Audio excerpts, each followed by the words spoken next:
د نیوز پری چینل لیدونکو سلام ستړي مشي په موکړه د نن ورځې څلندو مهمو خبرونو ته بامیان کې د 150,000 افغانیو په ارزښت د میرمنو لاسي صنایع پلورل شوي. په بامیان ولایت کې د یوه ورځني نندارتون پر مهال د 150,000 افغانیو په ارزښت د میرمنو په لاس تولید شوي محصولات او لاسي صنایع پلورل شوي دي.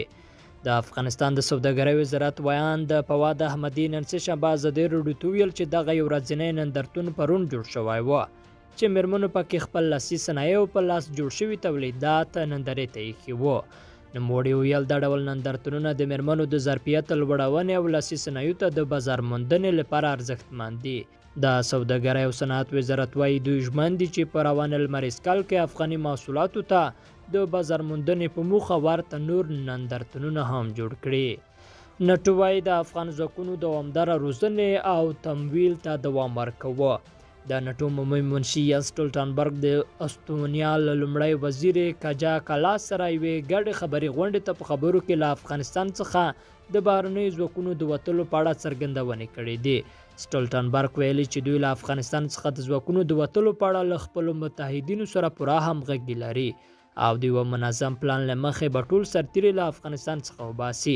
خو ټینګاري کړی دی چې ناټو به له افغانستان سره خپلو همکاریو ته دوام ورکړي. هغه زیاته کړې چې ناټو به د افغانستان له خلکو سره یو ځای په دغه هیواد کې د تلپاتې سولې لپاره هلې ځلې وکړي او دغه راز به د افغان امنیتي او دفاعي ځواکونو دوامداره روزنې او ملاتړ ته هم مژمن پاتې شي. او هلمند چارواکي وایي سږ به د شاتو د تولید کچه 15.7 ټنو ته لوړه شي. په هلمند ولایت کې د شاتو تولیداتو کچه څه باندې 15 ټنو ته ورسېده. د دې ولایت د کرنې رئیس زلمی الکو نن سهشنبه ازادي راډیو ته ویل چې د ولایت کې د شاتو مچیو روزلو کاروبار په غوړېدو دی چې د مال سلګونه کسان پکې په کار بوخت دي او له همدې لارې کورنۍ ته نفقه برابروي.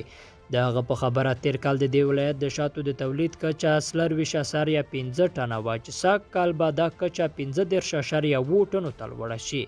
ښاغلي الکو ویل چې د هلمند ولایت کرنې اوبو لګولو او مالدارۍ ریاست لخوا کروندګرو ته نږدې 400 بابا د شاتو مچیو فرمونه جوړ شوي چې د هر کال په تېرېدو سره یې مچۍ او د شاتو تولید په زیاتېدو دی. د مال د دې ولایت فرمونو کې 14,120 صندوقونه مچۍ تر روزنې او پالنې لاندې دي. لیدونکو له ملتیا مننه ښې چارې.